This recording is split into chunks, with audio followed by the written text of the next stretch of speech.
The Americans have 110,000 of their troops stationed on the territory of what is today Europe. These are huge bases. The largest ones, as we know, are located in Germany, Poland, and Italy. And there is a very great, also in Turkey, a very great danger, you see, that now on the territory of our allied countries, terrorist attacks against American servicemen could begin. Unfortunately, this is very real, and the risk that this could start is very high, especially considering the high percentage of infiltration by these Islamist terrorist cells, which enter together with hundreds of thousands of refugees from Syria, primarily, and also from Afghanistan and other such countries. You see, this is an absolutely real danger. Well, and here it should be said that overall this is interesting because, we won't go into the details today about the branches and differences between Shiites and Sunnis, but they do exist. And not all countries, even now, as we can see in the Middle East, support Iran. That's obvious as well. There are, in principle, competitors too, let's say. But Turkey supported them. For example, look, Erdogan is a NATO member, right? He supported Iran. Turkey supported them, of course. I'll even explain why. It's no secret that Turkey has rather strained relations with Israel. They're very complicated. They weren't like that. Not always, but now they are.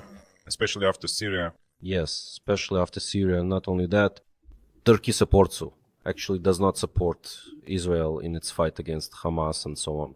There are a lot of aspects to this, and Turkey is quite actively trying to take the lead here in this regard.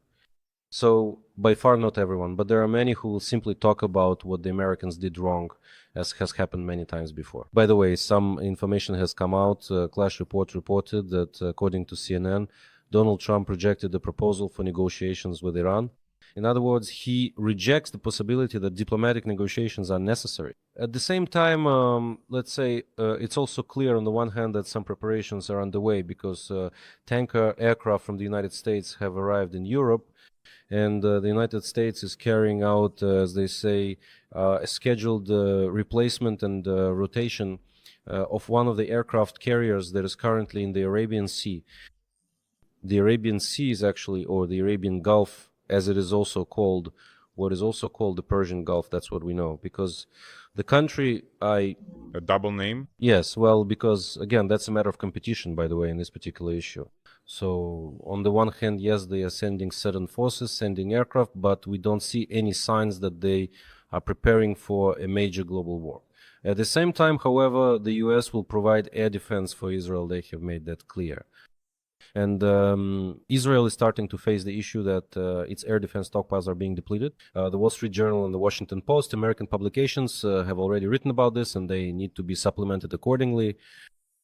And the second point is that certain American publications, the Washington Post also wrote about this, have noted that Iran is deliberately choosing a war of attrition as its tactic. Supposedly right now they are launching only old missiles while saving their newest ones, waiting for Israel's air defense to become depleted, and then striking. So here, in fact... well, that's what the Russians actually do. Yes, that's what they do. Launching a huge number of decoys along with combat drones in order to overload the system. Iran and Russia are strategic partners. Well, they're just partners. They strategically... They're learning. They're learning, of course. They're learning and adopting each other's combat experience. Of course. By the way, Iran, no matter what, has always remained a loyal ally of Russia, supplying weapons. That's a fact as well. But now I don't think they'll be supplying them. But Russia, by the way, isn't in a hurry to help its ally. I think it's just not used to doing that. So I don't know if this will teach. But China? Well, look, the British publication, The Telegraph, reported that 3 Chinese cargo planes landed in Iran and they brought something with them. At the same time, they listed Luxembourg in Europe as their destination. They didn't make it there. They all landed in Iran, brought something in, and possibly took something out as well. Well, they could have taken something out, maybe valuables, maybe family members. It's still unknown, again, what exactly was delivered, but the Telegraph suggests, and clearly this information could only have come from Western intelligence agencies. They suggest that China may have supplied some equipment, including air defense systems, to Iran. If all this turns out to be true, it will be very bad news for all of us. because the cooperation between Iran and Russia is already an established fact. But as for cooperation between Iran and China in the military sphere, especially in this context and at the start of a military conflict, well, no one has talked about that, even though they have had a huge volume of trade. Remember how much oil Iran used to sell to China. I would say, was it really that no one talked about it, or did people just turn a blind eye? Maybe. Shades were produced by Iran and then the weapons they manufactured as well. So, does anyone really believe that all of this, all the components and technologies are produced in Iran? Of course not. So, where could they have gotten them from? There's a theory that North Korea was helping with that. Well, North Korea could have bought them from China, for example. China didn't know about this. I think he's great about this. Knew about it. And it was all happening. I don't believe that Iran's military industrial complex developed all these weapons on its own.